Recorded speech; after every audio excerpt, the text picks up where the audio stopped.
Okay, well, one down, and we're somehow still alive. We may well make our way through this in one piece. Yeah. So welcome back for our second panel. I know it's been a long time, but this is exclusively our Ask a Dayjobber panel, and while of course there will be questions at the end, and hopefully our lovely panelists will be on hand to answer those, we're going to have a bit of a chat and just let everyone introduce themselves now. On that note, I'm joined by Nikki Stu, Chris Imber, and Nich Angell. And while I'm still perfecting my moderator technique, it might be better if I just let you tell us a little bit about yourself. So, in your own words, what is the back of the baseball card summary about who you are, Nikki? So, my dexterity is a +5, obviously. I'm very fast. It's a bit of an odd one, but yeah, been doing comics now. Oh God, how long have we done it for? About 12 years? Yeah, probably. But yeah. I don't consider myself saying I've been doing comic books for 12 years. I've just kind of fumbled along and being like, I've done a book, hooray, thank goodness. But yeah, I make comics. It's very bright and colourful. I work as part-time as well, which is what the talk's about. And yeah, and now I'm here. Hey. I'm very glad you are here. Chris? Yeah, I've been making comics for about 6 years now, I think, 7 years. And I work full time.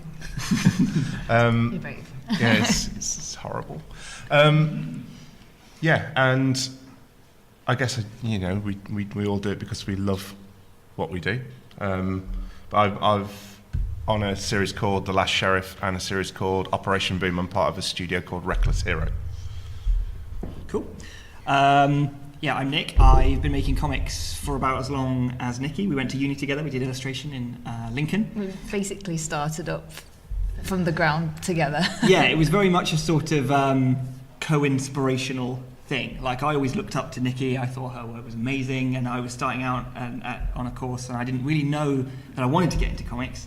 And then you sort of like opened up my world to it, and we did this like alternate page by page thing. Do you remember, all around the lounge wall? Yeah. I do a page, you do a page, I do a page, you do a page. We went to, which no longer runs, but our first Comic Con was the Web Comics mini thing in London. Yeah. Which was such an amazing thing, but it's such a shame that it got shut down. But we went there with one table, and oh God. But we were all on it. Like, loads of us were on it, weren't we? We just had that little, so we paid, there was 7 of us on one table, and we made this little shamble photocopy thing, which was called Guess or something, which was kind of like a Where's Wally type comic book, and we went there and absolutely got floored by the amount of talent that was there. And it really this was ages ago. Like, this was before there weren't any MCMs back. Well, maybe there was MCMs. I think it was just starting. It was the Webcomic Mini thing, the Bristol Comic Con, and then just a very few small. There wasn't any big cons at that point. Not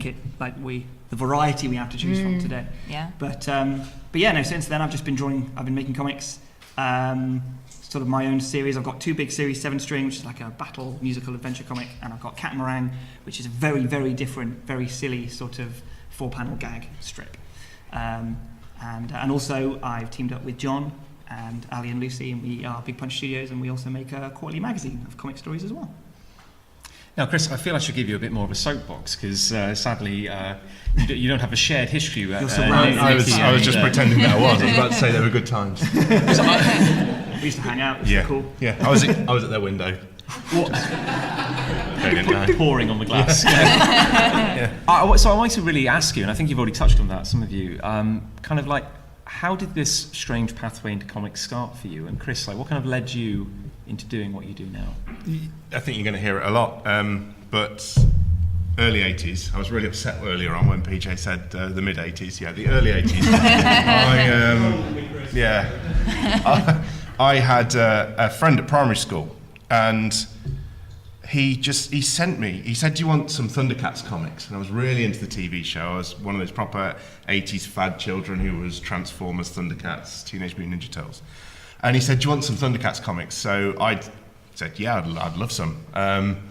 And the amount he sent me was just ridiculous. Hundreds and hundreds of issues. I'm really sorry if there's anybody out there going, actually, there were 89 made. And I've exaggerated in my child mind. But I remember, like, I had a wardrobe in my room, like a chest of drawers thing, and every shelf was just full of issues. And that really struck a chord. And I lived in a small village, so I went to my local village shop, and they used to get the Transformers books in for me that had a G.I. Joe story in the background, and Combat Colin, and yeah, so I that's how I started. There was actually a comic called Combat. It was Combat a Colin. little mini strip. I think it was Lou Stringer, and I used to love it. And then it was only recently that I realised it was Lou, and obviously he does loads of the UK conventions, so yeah, I went up to him once and went, I love Combat Colin, and ran away. And was that the spark that kind of inspired you in a way? Yeah, definitely.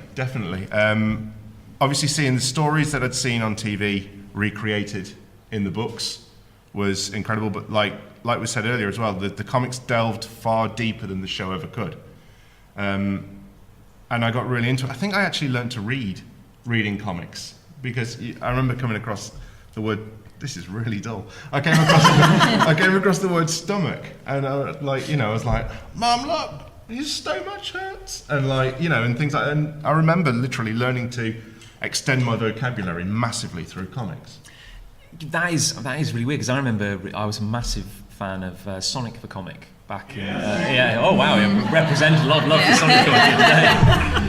And really, that comic changed my life. And I remember seeing the word anomaly written in a comic before, and I was like, anomaly. I was running around my house going, what is this? What does it mean? I ran straight to the thesaurus and never looked back. So sorry, that's entirely irrelevant. But no, bringing Nikki and Nich in on this. Can you think of like a touchstone moment that kind of like really brought comics to life for you, or something that kind of like inspired you? I think for me, I was like brought up on Beano and Dandy, because ultimately my dad was a big Beano reader. So he really early on actually just religiously brought it home on Thursdays to me and my brother.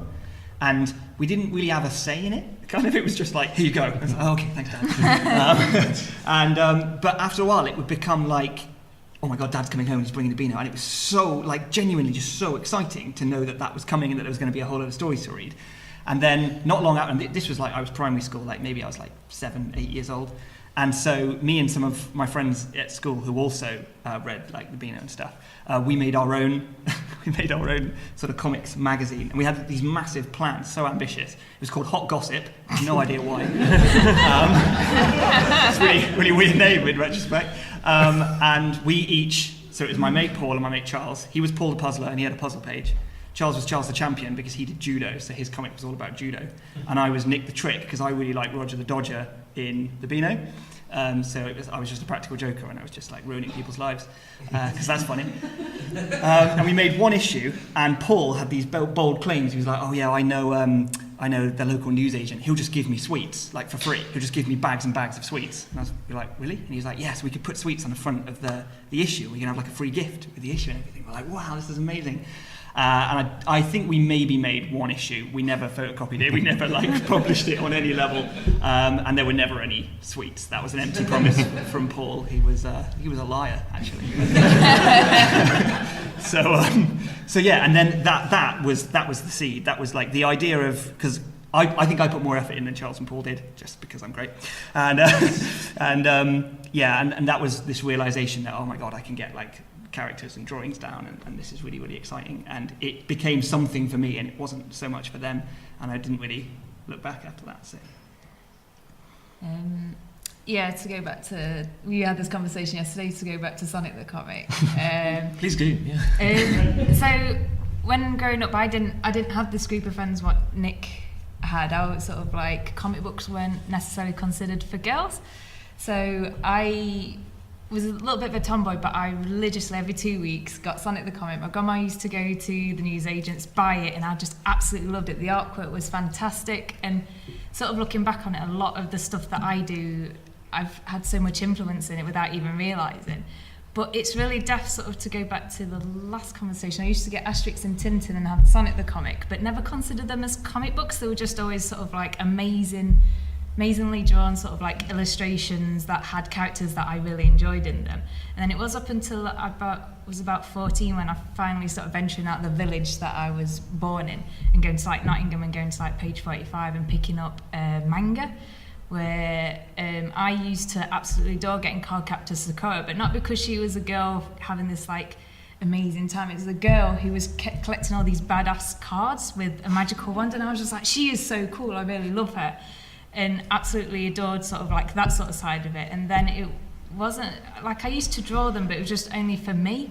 I never used to do them for anyone else. And then it was when we went to uni and I met Nick, and I found that there was actually other nerds out there that were like me. It's just like, oh, we can do this, like this is really cool. So we created 2 characters and did this like amazing comic book that went from one side of the living room all the way around it. And we used to do like, I used to do a page and then Nick would do a page, and it's like, my character's gonna create this massive city out of a ocean, how are you gonna combat that? And it's like, well, my character's gonna do this. And it was very much like kids was like, well, my dad's better than yours, and like, well, my character's better than yours. And it was really, really good. And it was that, from that sort of thing, our friend Luke said, let's go to the webcomics mini thing and see this sort of thing. And we just fumbled along then. It was from that I was just like, oh, actually, I can do this. I can do it. And at the time, there was a few female comic artists, but there wasn't a lot. And so I thought like, oh, cool, I'm gonna do this. And then as the conventions are growing and growing, so many more female artists are coming into it and putting their perspective on it or doing their sort of like stories, like not being like, oh, it's kind of like worse for me, but this is sort of like my perspective on it. And I also really, I think at the time I was really into so like Brian Lee O'Malley and Bandon Graham and things like that, but mainly Becky Cloonan, because she was doing all these like really like, I don't want to say like male dominated sort of like characters, but she was doing like really big sort of like hard ass characters, and everyone was sort of like, for me it's like, and she's a woman too, she's doing them and she's so cool. She's not doing all these sort of like comics about like girls falling in love, which was not something that I was really interested in. I wanted to see girls kick ass. I was always the person who, when I played Street Fighter, picked Chun-Li because she could kick people's ass. And that's the sort of stuff that I wanted to do, but I also loved video games. And for me at the time when I was growing up, there was never sort of people like me until I went to uni. So that's why I think I do the comic books, is because I want to sort of be like, I want to do the weird sort of creepy creatures that like fight big scary monsters and things. That I want to do like girls going into demon worlds and they've got like tree spirits living in their head, and it's all a bit sort of weird and quirky. But yeah, I think that's sort of what pushed me, and just sort of having the friends to do it when I got to uni sort of pushed me to do even more of it. Well, it's interesting you mentioned like going from like those kind of inspirations to then like going from, oh, I like this comic, I like these characters, to then being like, oh, and now I know a creator, now I know like the person behind it. You mentioned Becky Cloonan. I mean, like, Chris, can you think of a moment when like the veil was lifted and you saw, because I think as a kid you kind of imagine like comics just kind of springing to being fully formed. Like, when did the idea of being a creator or knowing that there are creators out there? I think two of the biggest, the first time it kind of seeped in naturally was Eastman and Laird, because it was always Eastman and Laird's Teenage Mutant Ninja Turtles. So they didn't hide it at all. It was just out there. So that kind of got me hooked and interested. And I remember going on holiday, like a British seaside kind of town, and I picked up a comic book, and for the first time played the old X-Men like 4-player arcade game, which was unbelievable. It was so good. You could hit people when they're on the floor. That really appealed to me for some reason. Worrying. But yeah, a bit dark.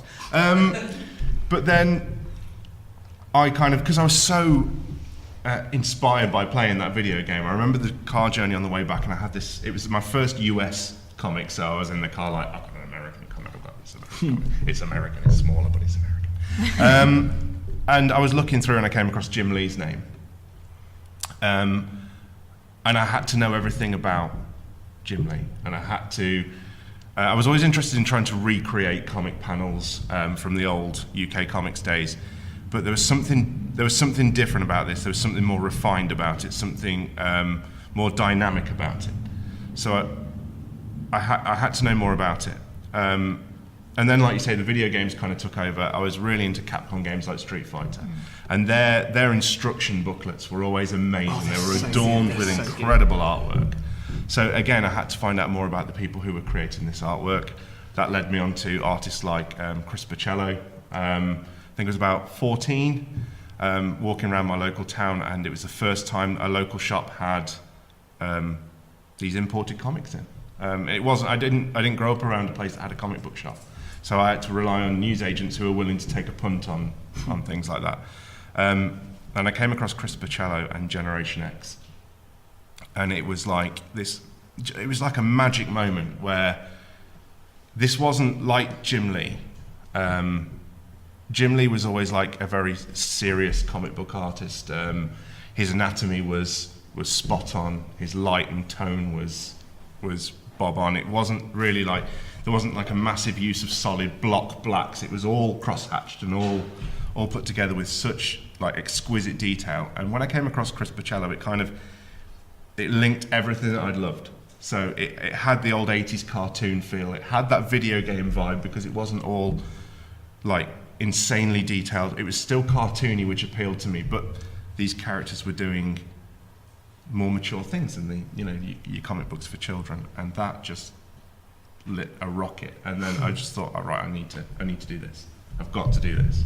And then the kind of that obsession, and I feel like often it is an obsession. It was, and still to this day, if I walk around a comic convention, like if your MCMs, and I'm walking around all these kind of canvas print salesmen who've just gone on Google and just gone like, just the worst. If I see a Chris Pacello one, though, I'm like, oh, so wrong, but so right. I wanted on my yeah, and I still get a massive buzz from seeing that artwork. I love it. Yeah. And I mean, just kind of like talk off kind of topic for a second, but personally, it was one thing I really love about your artwork. I feel like I was keep going, John. Yeah, I mean, I was born in the 80s, but I guess really like a child of the 90s, and I feel. It feels like people like Joe Mad, that kind of like the hyper dynamic. Yes, yeah. And to this day, I have such an inexplainable love for hyper muscular, super muscle characters. You say inexplainable, but please explain. It's just something about the definition of like those pectorals. Like I can't shake it. But and it's a fact that like these characters were larger than life. Like they were. Sometimes the anatomy was impossible. The necks you'd get on some of those guys was astonishing. But then Rob Liefeld came along and ruined it for us all. So moving on. I mean, but Nick, what was your kind of like? Was there a creator who kind of made it real for you? Yeah, it wasn't that early in my sort of discovery of comics, I suppose. But it was when I got to uni. I met Nikki. Nikki introduced me to a lot of manga. I hadn't seen manga really at all until I was like 18, 19 years old. Again, because I lived in a town, didn't have access to anything, that sort of thing. The most I'd read was Beano Dandy. I'd read some Tintin and Asterix that I borrowed from the library a lot. That seems to be a common theme with everyone here. But I felt, at that point, I wasn't sure I was really even a comic fan. Like, I was just reading them among novels and illustrated books, and they were just the things I consumed. And then when I got to uni, I suddenly had this crazy, voracious appetite for it. Especially with manga, because Nikki had like quite a big collection even at that point, and I just worked my way through all of your books basically. Yeah. Which was really, really awesome. And then that got me onto the sort of first wave Oni Press stuff, which was like Scott Pilgrim, Brian Lee O'Malley, Shark Knife with Corey Lewis, and King City with Brandon Graham. And then Brandon Graham was a real like, I just discovered this amazing artist who was doing stuff that I hadn't really seen anything like before. But the truth was, he was actually sort of, his work was a love letter to his favourite creators. And so through him, I discovered Mobius, the French artist Jean Giraud. And this was like, I can't really put it into words, but it's basically magical, I think. I remember first seeing some of his stuff on the internet, like Google searches and things, and I was like, this is what comics this is the power of comics. This is like the intense control of his line, the ability to create space, but also to create really weird, unexplainable happenings and places and things that I've never seen before. And I remember getting so excited that I found The Airtight Garage, which is one of his most famous books, on eBay, and I bought it. and it arrived, but for some reason I couldn't read it yet because I think I was traveling somewhere, so I packed it in my bag, and it felt like my bag was like glowing with this weird energy of just like, I'm going to read this and it's going to be amazing, but I can't read it yet because I've got to do something else. And I've never felt like that about any other creator's work. And then when I did finally delve into it, it just exploded in my mind, just showing what was possible with this medium specifically over any other novels, films. They can't do what Mobius does with comics. And there are other creators who can do what he does, but he was the one that made me realise that this is the medium that you can do some really unique stuff with that no other medium can come close to. And it blew my mind. It's crazy about, like you say, about university, both of you as well, because it was the same for me. It was almost like a social acceptance of myself. Yeah. So for the first time, you're there standing there going, yeah, I like this. And I'm okay with that. That's cool. Yeah, and that's the weird reaction. Yeah. Everybody now, like I pretty much, I was always the guy at school that drew, but it wasn't cool. It wasn't like, but then I came back from uni after having kind of accepted it for myself and just putting it out there and saying, and it took me a long time. I mean, I didn't start creating comics till I was 30.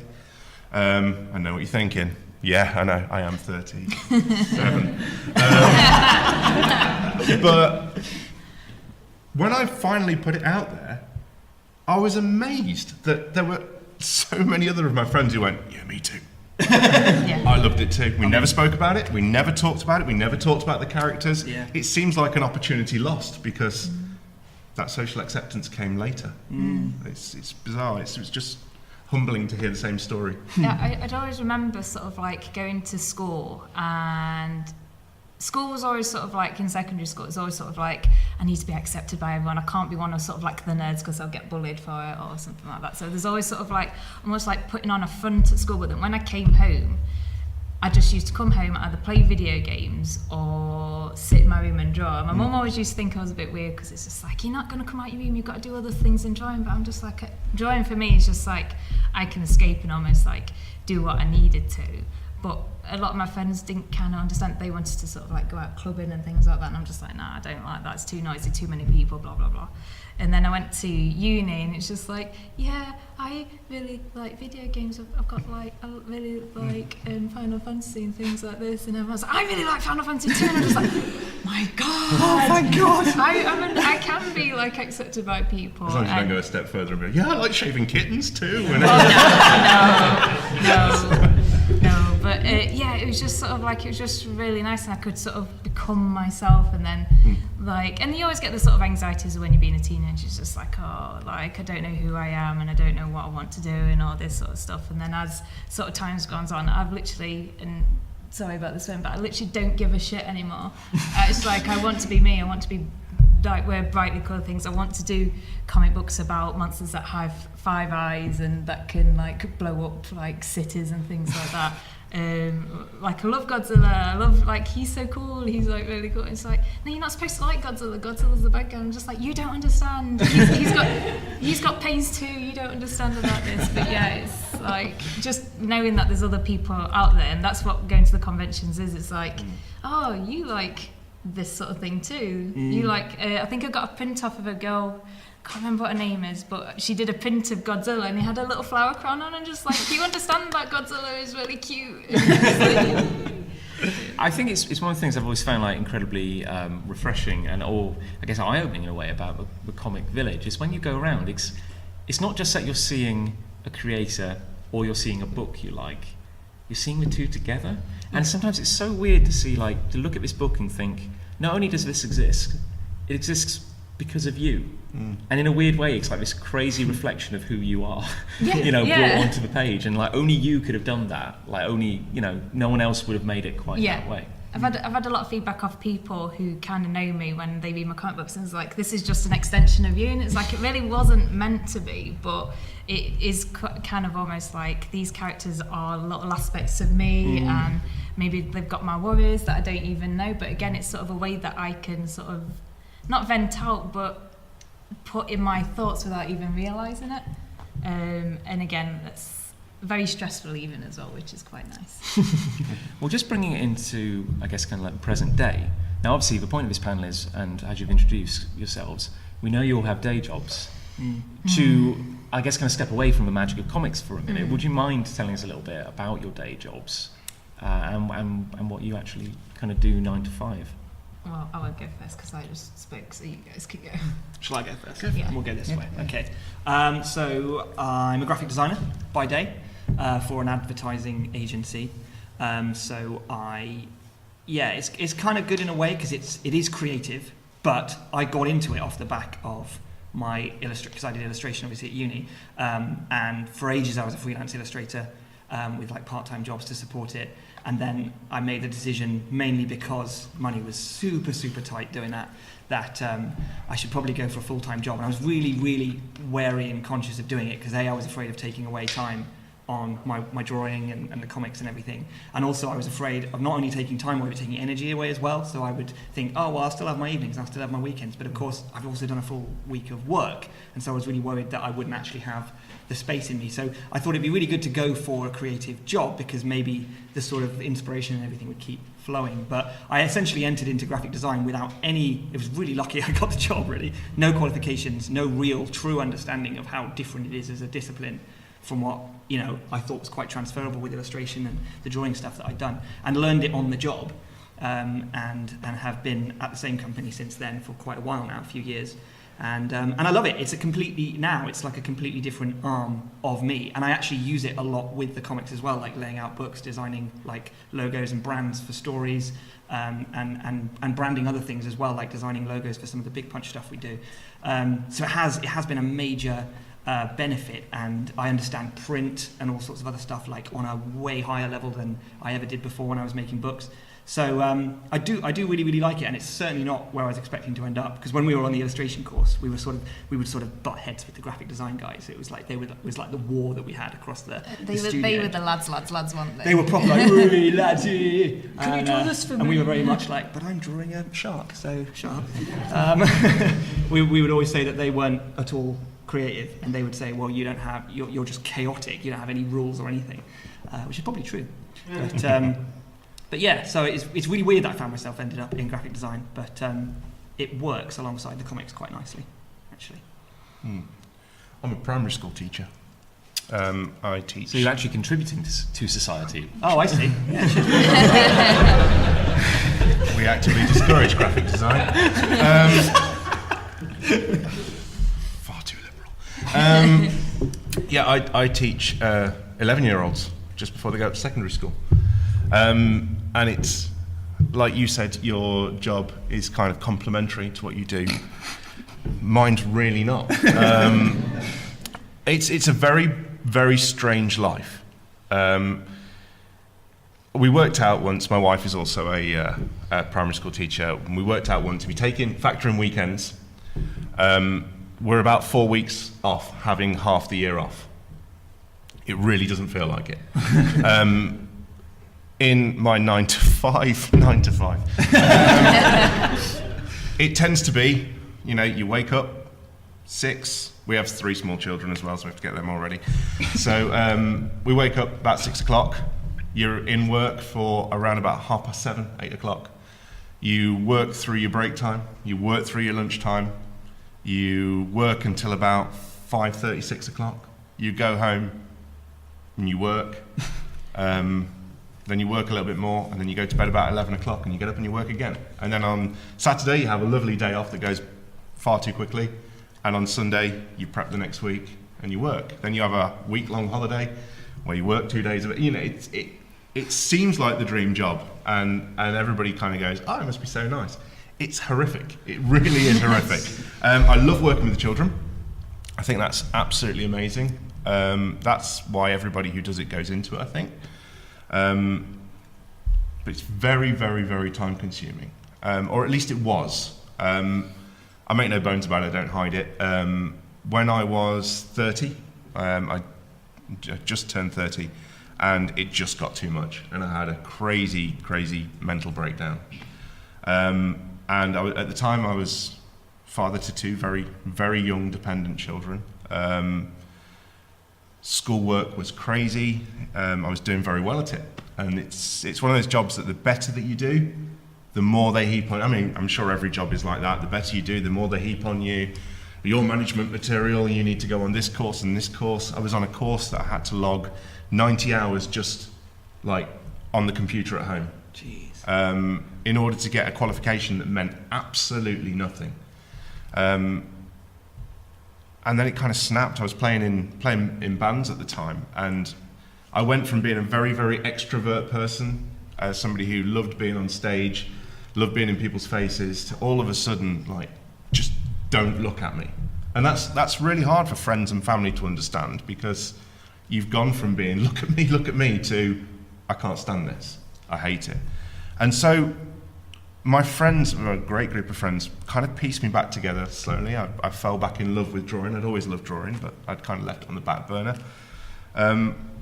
And they clubbed together and they took me for a weekend in London, and that was my first comic convention. And it was horrific. It was absolutely, like, I like this stuff. You know, and I was always like, I like this, I am a fan of this, until I got off Custom House XL platform in London, and I walked up the steps and just went, I thought I liked this stuff, but these people love this stuff, you know, and it was really intimidating. And then actually about halfway around, it was like, oh, actually this is quite cool. And then 3/4 of the way through the day, we could do this. And by the end of the day, it was like we had, you know, the 3 guys who were in Reckless Hero now were there then, and we had a plan in place. It was like, right, first of all, we're going to do this, then we're going to do this. And so comics became a way to restructure me.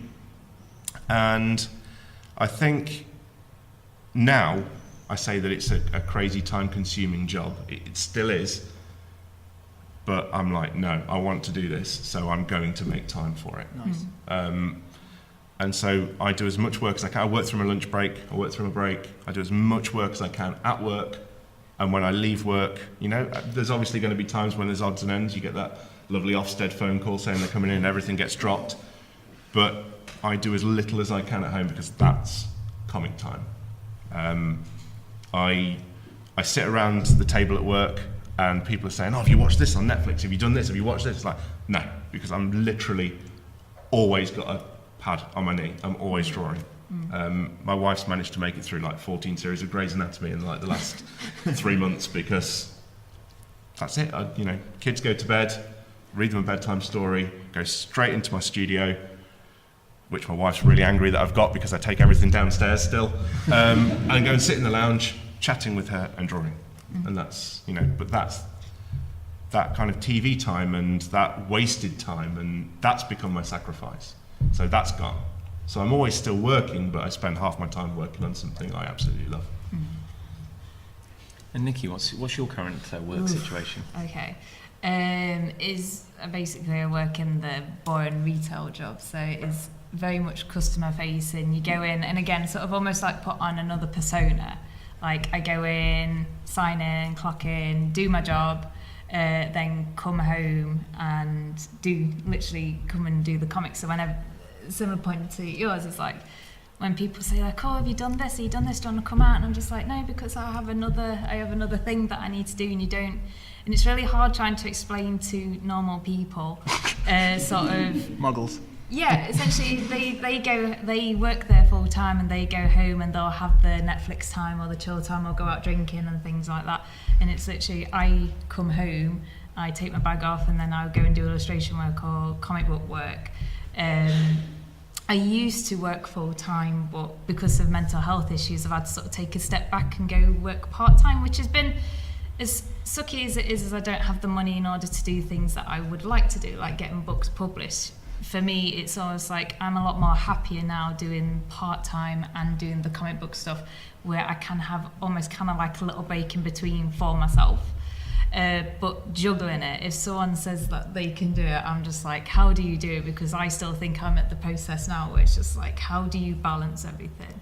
So everyone's like, oh, you've got it balanced really well, and I just like, that you are BSing. I do not know what you're talking about, because I still think I'm kind of like juggling a million and one balls. I'm trying to do this, I'm trying to do that, I'm trying to get money for this, I'm trying to do comic books for that. And it's like when people say like, oh, you've got the weekend off, you've booked it off, are you gonna do anything else? It's like, yeah, I'm going to a comic book convention because this is my other side that I want to do. So all my holidays are taken up from comic conventions or getting stuff done. I don't think I've actually been on holiday in about 8 years because all the holidays are comic book conventions. So when they say how do you balance it, it's just like you just go with it. You just do what you can. And yeah. Well, I guess like the classic question would be like, how do you manage your time? How do you find the time to create? But I think to kind of expand on that, it's one thing to say I'm going to put an hour aside for X.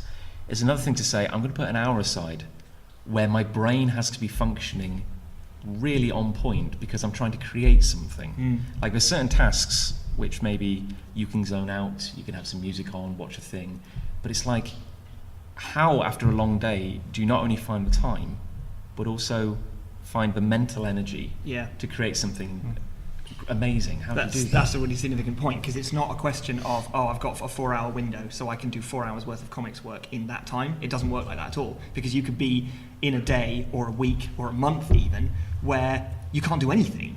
Like it doesn't happen, and it may be because of a greater mental issue or sadness or a dissatisfaction or lack of confidence in your work, or it may be something that you can't even explain away like that. It isn't today.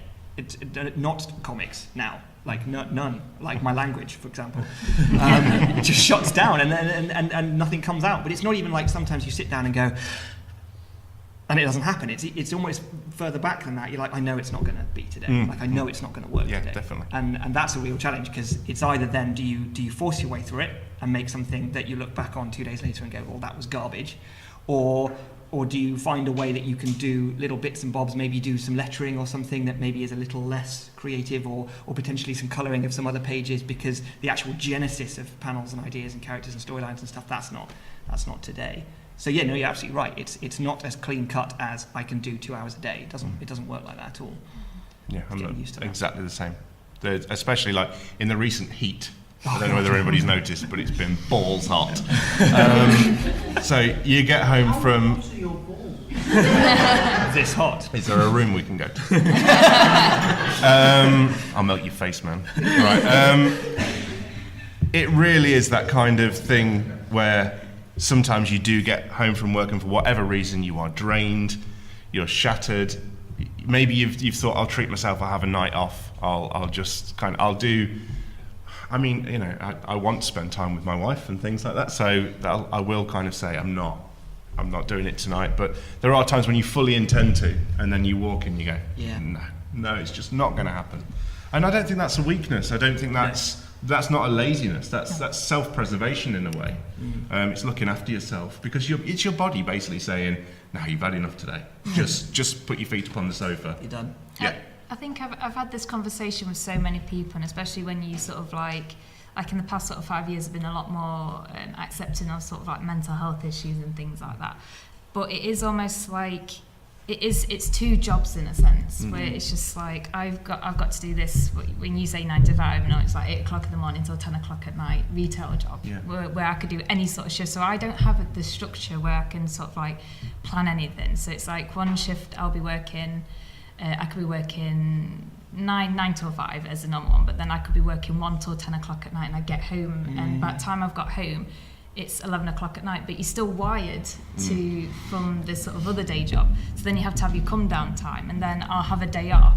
And it's like, I've worked 5 days in a row, and I've got to, for my mental health being and for my physical well-being, I've got to have some sleep. And it's almost like you've kind of got to almost like, if you have that day off, is almost like having the acceptance, like I can accept that I can have this day off for my health in a sense, because it's like, even though people sort of see like you're drawing, you've had a day off and you've done loads of drawing, it's like you don't know how much of a mental challenge this is for me to get up at 9 o'clock in the morning, sit there for 8 hours, and all I've done is coloured one page. That in itself, it's just like you can't beat yourself down too much about it, but you can't beat yourself up about, I'm going to go outside and I'm going to go to a comic book shop and I'm going to buy books, because in a sense is your fuel. I sort of call it as your bank. You've got to have a bank where it's like, I've got to have me time. I've got to have time where I can go out and buy books and have this resource that I can enjoy for myself. Because one thing I found is doing everything that is when you're doing comic books 6 months in a row and you're doing all these stories and all these character illustrations, you burn out.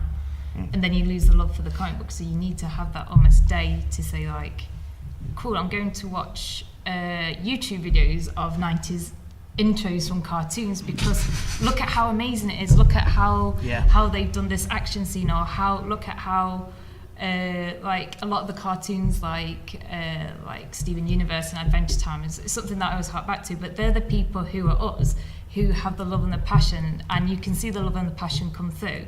And I watch this and it's like, oh yeah, I can do that, and it's almost like a little thing I could put into my bank. So when I go back to illustration or back to the comic books, I can say like, cool, I'm going to take that little thing because I've had the time to sort of relax and things like that. Absolutely. But it's such a hard balance to do. Is the guilt real? Oh God, yeah. So big. Yeah. Because that's a really hard thing to explain to people. I feel it's when you're trying to go like, what I'm doing this, and we're like, well, if you're making me time for it, surely it's fun, or surely you can just goof off if you don't want to. But what's that? Is there a voice in your head kind of cracking the whip? There's two. There's I always find there's the guilt, and there's almost like the rebel. And the rebel is because watch any game show, watch any TV show from around the world, and they introduce the person, and then they introduce their job. And I'm part of the machine. I have a job. I contribute. It's public sector and everything like that. But it always really, really offends me that even if you go like, what's your name? Oh, I'm Bob from Hull. Oh, what do you do? Yeah. Oh, this is my job. This is my identity. This is who I am. And so the rebel inside me is like, okay, still do that. I've still got to look after 3 kids. I've still got to pay my mortgage. But the rebel inside me is, you are doing this, you are creating this to basically say, I am not a primary school teacher. Because the moment that I go, I'm a primary school teacher, people go, oh, that's what you are. Yeah. No, it's not. That's the end, be all and end all of what you are. That's a means for money, and Would you be comfortable introducing yourself as, hi, I'm Chris, I'm an artist? I'm going to really contradict myself here. Yes. No, I would. I would a little more. I just feel that there's such a need to pigeonhole. There's such a need to put people in boxes, and it just really, really winds me up that people kind of go, this is you, just because this is what you do with your day to make money. This is what you are, and so the art side of things, I think, kind of goes against that a little bit. And it shows that obviously there's more to people. You never get people on quiz shows and things saying, oh, who are you and what do you enjoy doing? Describe yourself in 3 words. It's what do you do on the weekend? Or something? Yeah. This is Bob, he's a banker from Croydon. Oh wow, Bob and me really get on, He loves banking and Croydon.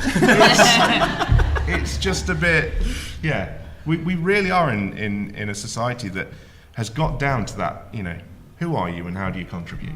Yeah. And actually you can contribute in so many other ways. I'm Kevin and I'm a nice person. It's just as important, isn't it? Yeah, sounds Kevin. Yeah. Sounds cool. It's from Croydon. No. But to answer your original question about guilt as well, I think that is, it's weird because I think you create that voice by doing the work. So you sort of get yourself into a position where you decide, this is what I'm going to do, this is what I'm going to spend all my spare time doing because I love it and I'm passionate about it and I care about it. And so you have this sort of intro burst at the beginning where you're just like, this is me, I'm comics, hooray! And it lasts for a varying amount of time for different people, but maybe a few months where you're like, yes, I'm comics, and you're smashing some work out and you're happy with it, and you maybe went to your first show and you got some good feedback and you know that you're on the right path. And then you're sort of in it then, and you're sort of rolling, and then there comes a day or a week where you're just like, well, I'm going to take a break because it's tough, or I'm doing something else. And now you've developed this voice because you've told yourself that this is what you're going to do, and this is what you're going to work on, and it's what you want to do. You know that for sure. But now it's you didn't do any work today, did you, Nick? It traverses into work, doesn't it? Yeah, exactly. And that's really odd because I kind of I sort of see it as work and don't see it as work at the same time, because I do love it, absolutely. But it's this it's this voice of obligation, of responsibility you really should have spent today, because you're not going to get volume 3 out this year. if you haven't, but it almost transcends that as well. It's not necessarily that there's a specific deadline hanging over. It's just that you should have done some work today. Yeah, nobody really talks about the creative nails either.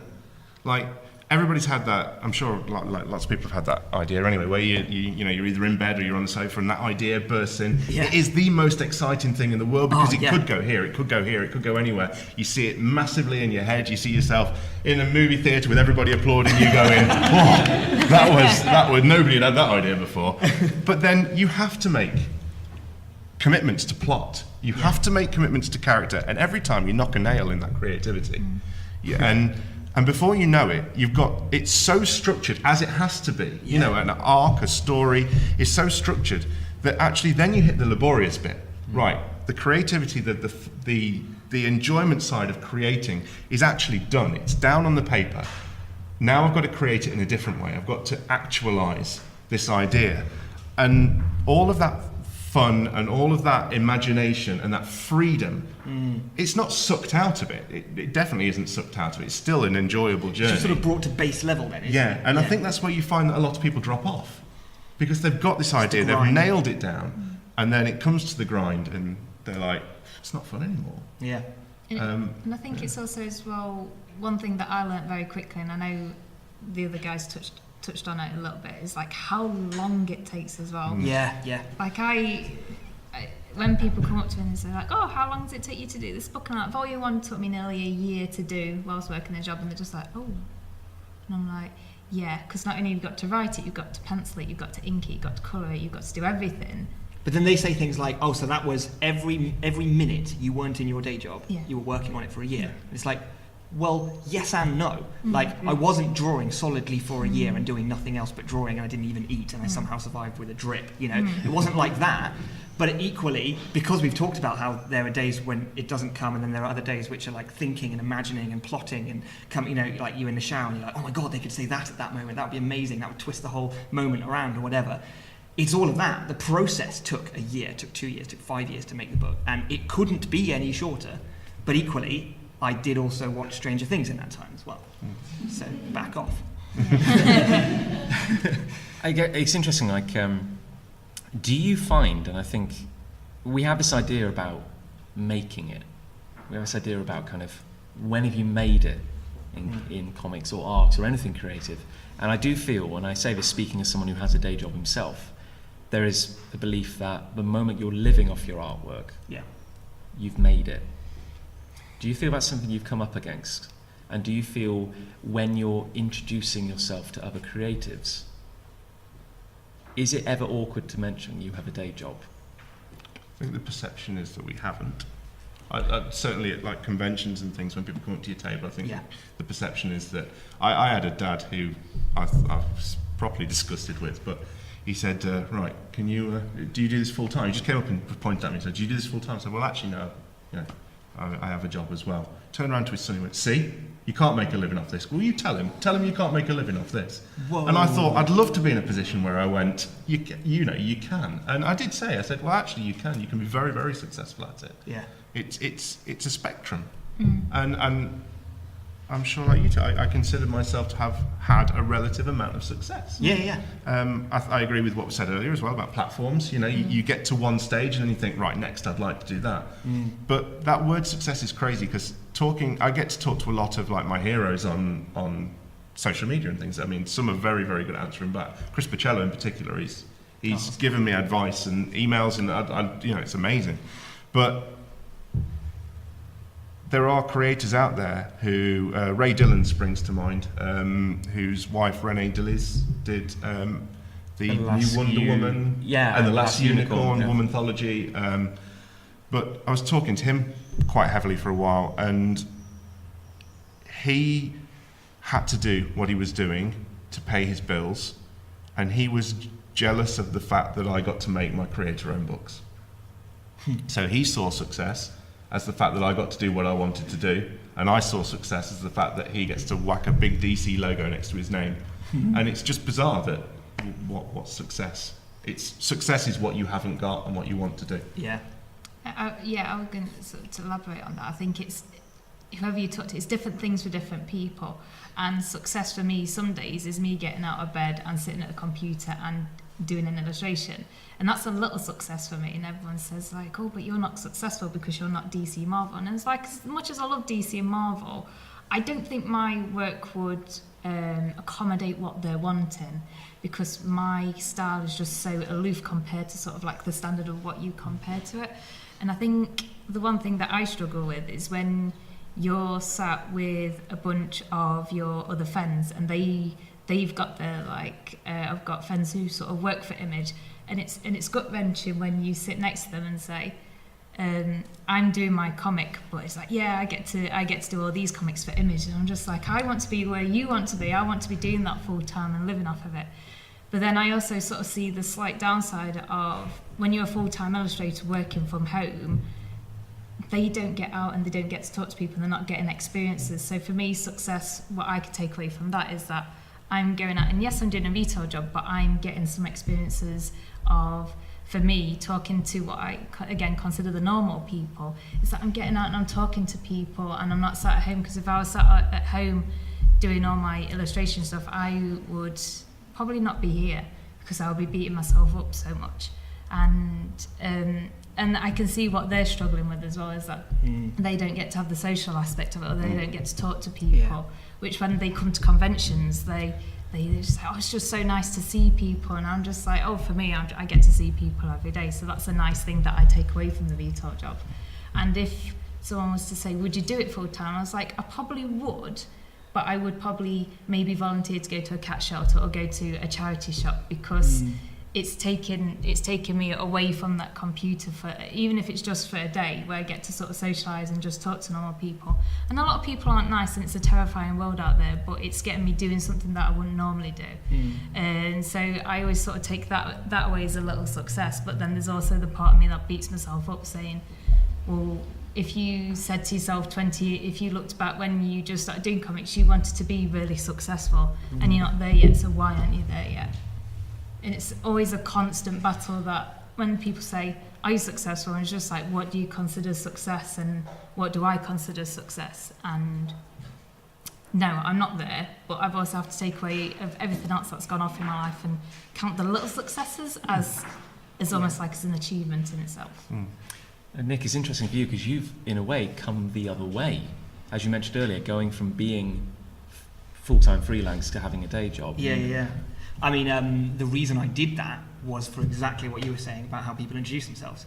I was desperate to say, I'm Nich Angell, I'm a comic book artist. Like that's what I wanted to be, the way I answered that question. And so many times people would ask me, who are you, what do you do, whatever. And I'd say comic book artist, because what I spend all my time doing is what I care about, it's what I love, it's my passion. And they would always, without fail, back it up with, oh, is that full time?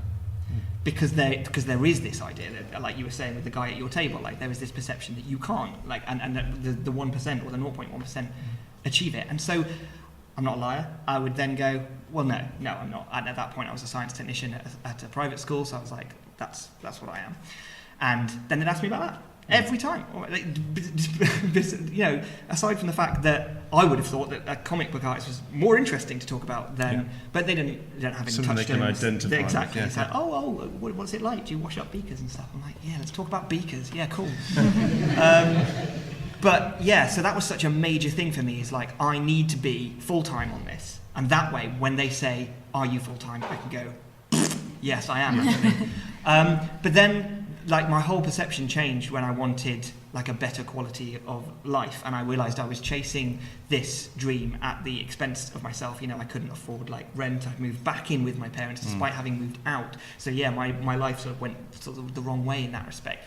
And I was like, I could be happier with my life as a whole, rather than just focusing on this one little bit and making that the thing that defines me so much. I still want to be above all things a comic book artist or an illustrator. That is me, but there is a lot more to me than that, and I want to ensure that I can support those parts of my life as well. And it was that realization that sort of made me take a more full-time job aside with the comics and redefine my definition of success. And it's changed dramatically from thinking that I needed to be full-time, I needed to have published books, I needed to be, doing work for the big two or Image or whatever. And it's just changed to success is not stopping. That's it now. Yeah.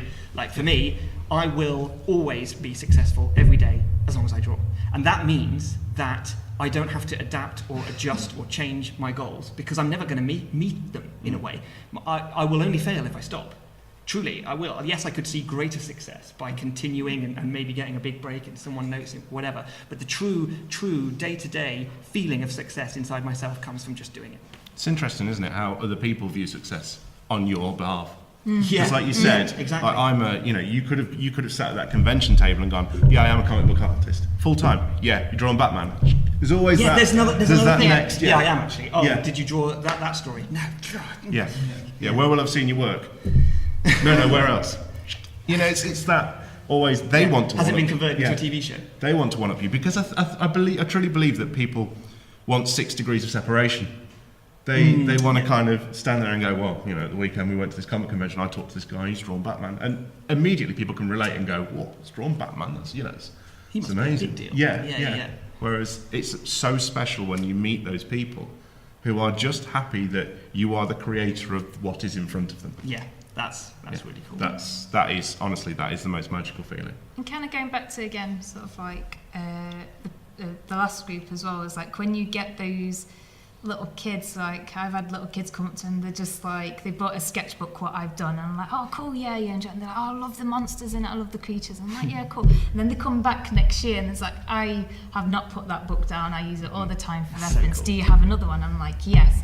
And it's like, it's that generation that you're influencing, saying like, if you want to be as weird and as cool as you want it to be, or whatever monsters you want to design, that is a little success. It's just like, cool. Yeah. I've had such a lovely conversation with it. Or when, like, I had a uni student come up and all of the teachers saying, like, and we've been through this as well when we was at uni, is that you can't do anime manga because that's not what people want. You can't do toys. Yeah, you can't do that. You can't do this. You've got to do editorial stuff for the Guardian. And I'm just like, ooh, okay. But in its essence, if you look at the Guardian 10 years ago to what it is now, they've changed a lot dramatically, but there's such more of an avenue to doing what you're doing, and that's one of the reasons why you do comics, is because I want to do what makes me happy.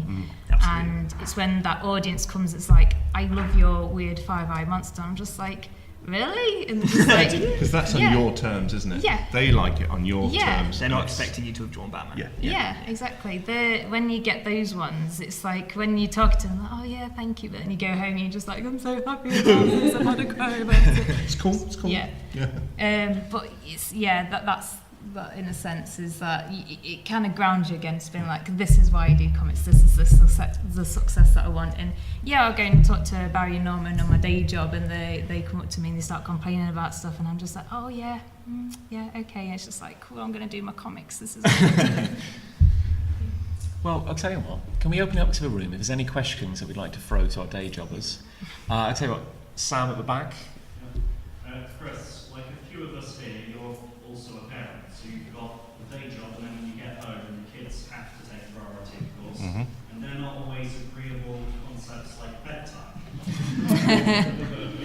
How do you find, because it's one thing saying, right, I've got this evening, and you sit yourself down and focus, but then when that flow gets broken by Dad, I did a wee on the floor, or what have you, or son, I've done a wee on the floor.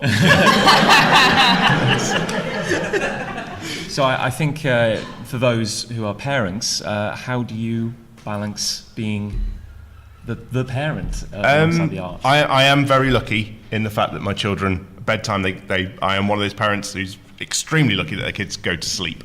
Their heads hit the pillow and they tend to wake up the next morning. It's rare that they don't.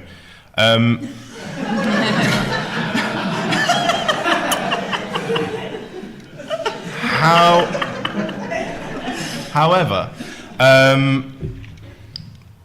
it's life. That happens. So your flow gets broken when you don't want it to. There's often moments where I'm really hyped to draw. I'm so ready to. I get all my pens out. I go and sit on the sofa downstairs because apparently that studio room isn't good enough for you. And I sit down on the table, and I'll grab my pen.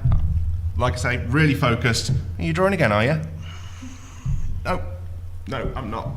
And I think you have to be adaptable, and you have to sometimes look at it and go, yeah, you know what, this is really important to me, but it's so much more important to me that my kids go, you were a good dad when I'm older. And so it is hard, it's a balancing act, but they're my priority over everything. Yeah. So David, you had a question. Yeah, so how do your colleagues react when you tell them what you do on the side, and sort of how do you handle that conversation? So how do you explain your weird and wonderful second life to your colleagues? With patience is what I say. So a lot of the people who I work with, luckily, are very sort of like are all quite creative people in a sense. Like a lot of them do photography, so they kind of got an essence of the creativity. It's when you have to explain, comic convention, you just sit there and you just talk to people. I'm just like, no, it's one of the most mentally challenging experiences, the most mentally exhausting experiences you will ever do. And they kind of look at you and it's like, so imagine the Christmas rush you get when you work in a retail job, when it's constantly, you ruin Christmas, you're doing this, you're doing that, and times that by every 10 minutes. It's like it's constantly, you have to be on your best behaviour almost, and then dealing with the positive and the negative, and then you get to go back on the Saturday night and then do it all over again for another 10 hours, then go home. And then luckily I book the day off so I can just sleep all day, because it's one of the most mental. But trying to explain that to sort of people who don't do it is you have to have a lot of patience to be like, when they're just like, yeah, but you're drawing at the convention, or you're just talking to people. It's like, no. The biggest thing I feel I struggle with, which is a really weird little thing, but it's like my weekends are usually just like working or drawing. Or then I'll take a week off and they'll be like, oh, where are you going? You're on a holiday or whatever. It's like, no, I'm taking a week off so I can catch up or, meet a deadline or whatever. And they're like, oh, right, so you're just drawing. It's like, yeah. And I work with, all the other guys in the studio are all like really laddie lads, like, nothing like me at all, really. So there's a fundamental massive disconnect there. But that we'll come in after a weekend, or I'll come back after a holiday, and they'll have all these stories about like nights out they went on where they stayed out till 7 and they took whatever drugs and they met so-and-so and someone passed out, and there's all these anecdotes and stories, and then it'll go a bit quiet and they'll be like, so Nick, what did you do? And I'll be like, I drew. And it's that every time, and they always have like, and it's just funny because like you spend all your time essentially doing the same thing. But I know there's no point in me going into the nitty gritty about how exciting this new comic I'm working on, or the fact that I've just come up with this new idea and I'm going to kick off on this new storyline, or I made this breakthrough in a plot where I couldn't work out how a character was going to do X, but now it does Y, and it's so exciting. There's no point in me going into that, unfortunately, because I've tried before with them, and you can just see them drifting off and thinking about something else. So I basically just have to distill it down to what I did, which is I just drew. And I don't know, it's just weird that I don't have the anecdotes that they always seem to have in the workplace. So I think I come across as a sort of boring, weird little comic nerd in the corner. And that's a little bit frustrating because I kind of, I don't consider myself like introverted. I'm quite a confident, friendly, outgoing person, but I sort of don't have any stories to tell to reinforce that because all I'm doing is drawing. I get the opposite. Like, really? I'm sorry. No, but we talked about success earlier. And the people who I work with see my success level as far higher than I do because I've done something, because I've created a book, because I go to comic conventions, because they see the Facebook posts of our website, advertising T-shirts and things like that. Their view of it is like I'm far more successful than I believe I am. Like we talk about MCM shows and stuff, we've been lucky enough for like people like actors and people to come to our table and ask for stuff, and we always say, well, yeah, it's fine, come and grab a picture. They see that and they think, oh, you're rubbing shoulders with such and such, and yeah, you know who they really are. But they see it as very successful, and things like, they'll come and say, oh, we've got a raffle coming up, and their belief in what I do is one of the things that's quite rewarding about it, because it's like, I've recently donated some pictures to a Movember raffle that a local rugby team's doing, and they've come back, we sold your picture for £200. I'm there going, comics. I don't.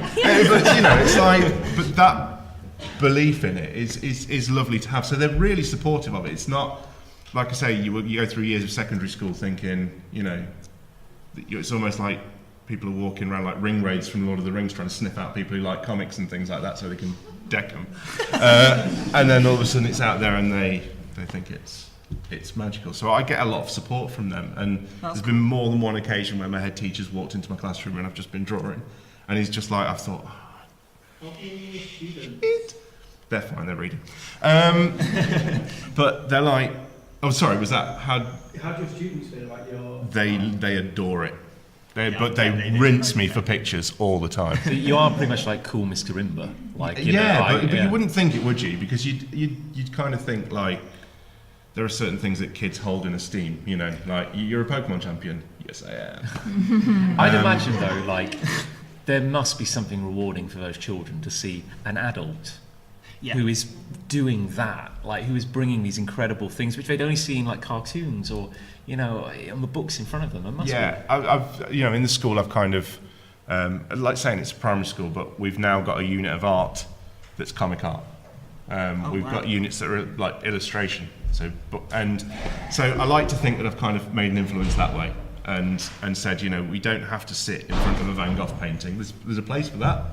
But when I went to both schools I've worked at, their art curriculum was, here's a picture of the sunflowers, get out the pastels and copy it as closely as you can. Now, they know who Jim Lee is. They know who William Blake and ancient illustrators are, and so that's rewarding. But I'm quite lucky, I think. When I actually stop and think about it, they are incredibly supportive of it, and it's almost, I go back to that 6 degrees of separation thing. They almost want you to succeed because then you become a story that they can tell. That's cool. That's really cute. Well, I tell you what, I know we're running a little over, so I think time management is not a skill I've mastered yet. But Ned, I think you had one last question. Yeah, just like you guys talking, it reminds me of those bits in like Space where like Simon Pegg's character like takes his like illustrations into the horrible one-eyed like comics executive and gets like laughed out of the building. It's all really like traumatic for him and things like that. But like, because I don't really know this world, does that happen? Are there like LinkedIn posts where it's like we're looking for like an illustrator, and like have people come, like have you been offered those kind of opportunities? Yeah, what we really love is when you're asked to work for exposure. I've had experience of that. I've had experience of that. Yeah.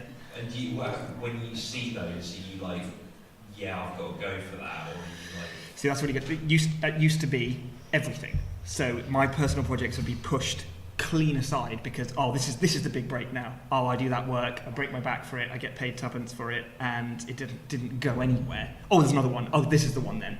Just leapfrogging from one of those to the next. And there are people who do that. They still actively. I always call them Marvel chasers, and there's nothing wrong with that. But they go to one editor who says, I love this, but change this about your work. Go to the next one, and they love something different, and so you're constantly trying to fit the mould. Yeah. And I don't, every editor's different. But then there came a time when I was like, no, not anymore, kind of thing. And now, if there's going to be a greater success, again, that's such a nebulous word, but like, for example, if I was to end up making a living off my drawing, it'll be because of what I make and not because of me doing something for someone else. That's absolutely, yeah. I'm exactly the same. I've had a couple of I've actively chased portfolio reviews, but I always, whenever I sit down with the editor first, I was lucky enough to have one with Carl Potts, who mentored Jim Lee. I keep saying that name. David Finch, he's a big Batman, Wonder Woman artist. Freddie Williams. I've been so lucky that they've helped, but they've been really complimentary of what I've done. But I've always sat down and said, I'm not trying to work for DC or Marvel, just tell me how to get better. And it almost seems to break the ice. It's like, I just want to be the best I can be in what I am doing. I'm not looking for anything else. And that they almost kind of go, right, okay, let's properly have a look at this now. Because you're not, it's like they carry the information of, right, if you're working for DC, you really want to work on this. If you're working for Marvel, and those guys have so much experience, and it's incredible to hear their stories and hear their experience. But once you just go in as a an artist talking to an artist, you can kind of chat rather than feel like you're desperately clinging to it. I think the one nice thing saying Nick is like, I was constantly chasing like the threadless, like, oh, you need to do a threadless t-shirt for like Adventure Time, you need to do this. Massively, yeah, and I was constantly doing that. But I think at that time, sort of like the art sort of stuff on the internet was quite fresh and still quite new, so everyone was doing exactly the same thing as what we were doing. But I think now there's a really nice community of artists where it's saying like, we've worked with, and I know there's this whole thing at the minute on my Twitter feed with Boom Studios, saying like, if you do a contract with Boom Studios, you're going to get paid peanuts, and I know people who've worked for them, but everything that you own, that you do for them, you don't own, so they can take your illustration and do whatever they want with it. And there's this whole sort of thing of being like, even working with a big company, you still don't have control of what you do. And I think that's the one thing that kind of scares me a little bit, is that you're not in control, they're in control. Absolutely. And they've got the final say on everything that you do. So I think now that we've got this community, a lot more artists are willing to talk to each other and say, don't go for this thing, it's actually quite toxic. So I think there's that sort of thing where, because we're a bit older now as well, we can sort of take that step back and it's like, I'm not going to do it for like exposure. I'm going to do the projects that I want to do and have a nice relationship with the editor, which doesn't come very often, but when they do, it's a very nice feeling that you get, instead of being like treated like garbage. It's also very telling that a lot of established creators are seeking, like Image Comics has just exploded again, and it's because people want control of their own stories, they want to create their own stories, find teams that work for them, and then present it to that model seems to be fantastic. Well, I tell you what, on that note, I'd like to offer quite a sincere thank you to our three panellists here, because we don't often talk, I feel, about the balance of the real life and the kind of the comics, and I think you've all given very frank and honest and quite enlightening answers. So if we can have a round of applause.